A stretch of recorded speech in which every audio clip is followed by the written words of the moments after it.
Hi. Do you ever stop and wonder, if you like a tremolo, if you want to go out and get one, you wonder what you want to buy because, most of them don't stay in tune. And the ones that do with all the lock and this and that, you got to like take your beautiful guitar and you got to take all that nice organic wood and you got to cut it up. You got to butcher it. You got to take a lot of wood out to put them damn, Kabler and Floyd things in. Now, I understand that because they stay in tune, so you live with it. But if you want a tremolo unit, which is really a vibrato unit, but if you want one, do you ever wonder like, where can I get one? I mean, why don't they just make one that you don't have to like hack your guitar up? Well, they have. Eric Stets has done it. Eric Stets is a machinist, inventor, guitar player, musician, all-around genius on the East Coast. And he created a tremolo unit that has got to be the greatest tremolo unit probably in the world. And here's the reason why. There's nothing to drill. You take his unit, that dream that we once had, like where can I get a unit that I don't have to screw up my guitar with? He makes them for all different models, all the models of guitars, the humbucker types like the Pauls and Fenders and everything. This plate, just forget about all the stuff on top. There's a bottom plate here. It's the same plate that was originally on this guitar. Eric's plate, of course, it's a nicer plate. It's got better density, better machine, and it's just a nicer piece of steel. But that plate sits right there on top of your nice piece of wood. The screw holes will align with what was already there, and he gives you actually better screws, nicely countersunk, that goes into that bottom plate that adheres that plate to the guitar.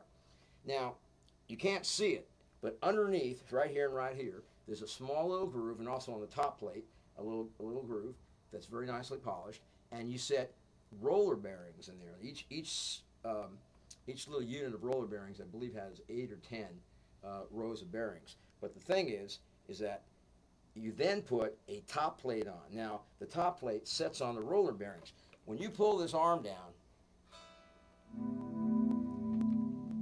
watch the bridge. I think you can see it here. Watch the bridge. See that? By the way, this thing doesn't go out of tune. I play a whole set and tune it twice maybe. So the entire bridge assembly, that is this whole unit, now the strings go over the saddles, right? A lot of tremolo units, the strings rub on the saddles. You bring them down, they slide back and forth. You don't want that because it can fatigue the metal, so you get metal fatigue and the strings could break easier. I rarely, if ever, break strings on this unit. Now, because the entire unit, that bridge assembly, is sliding forward on those roller bearings.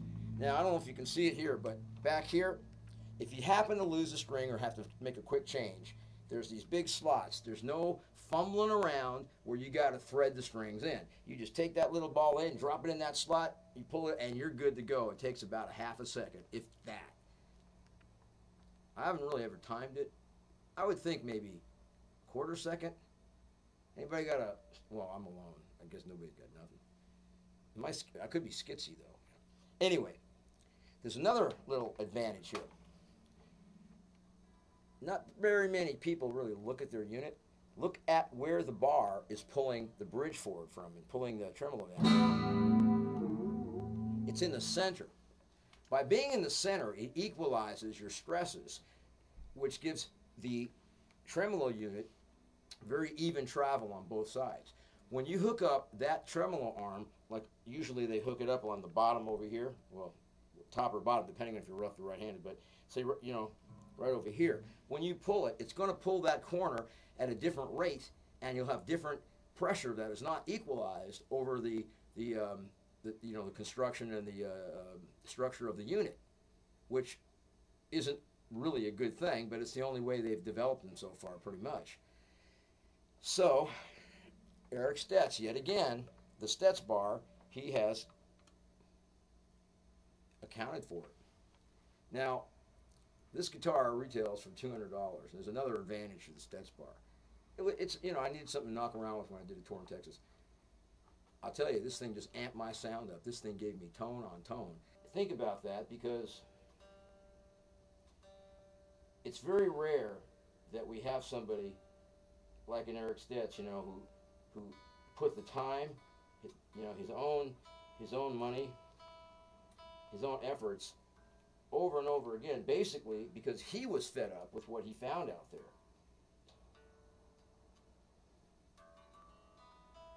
There we go.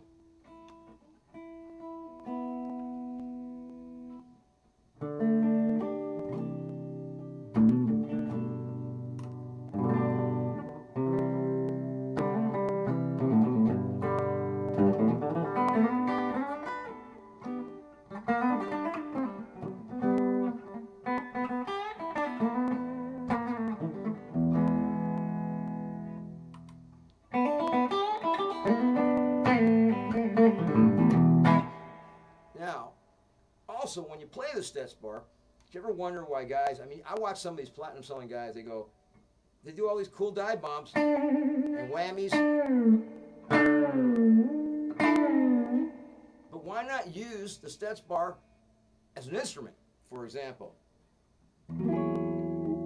The subtlest, give you that little warble. A little trouble here.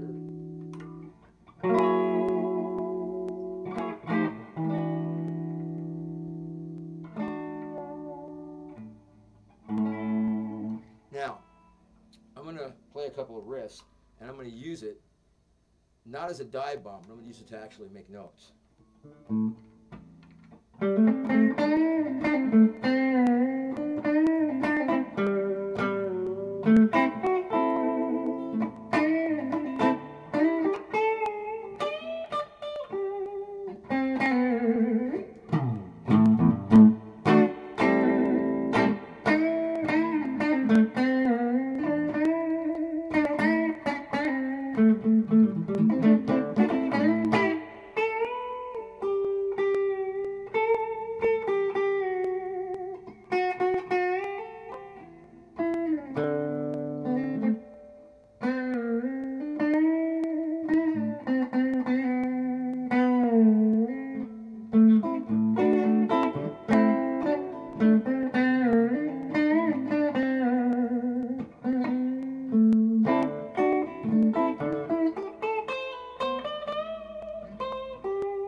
Well, the point is that you can use the tremolo to get notes. Takes a little control, but it's a whole lot cooler than just dive bombing all night long.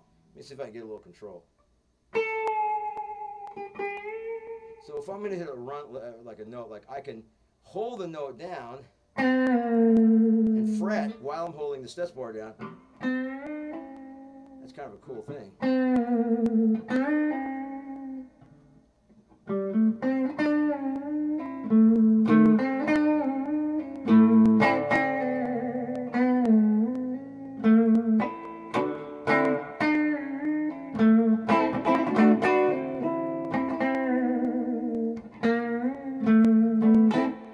So, go on the web, StetsBar.com, check it out, read up on it, call Eric, talk to him, go to your local store. You know, if you want a tremolo unit that's the best of the best, that's not a cut above, but absolutely superior, and it'll make you sound better too. You know, I've even heard some people tell me that they feel like it plays the guitar for them. You know? No, I'm just joking. But I mean, you still got to practice. But I like that. That's so cool.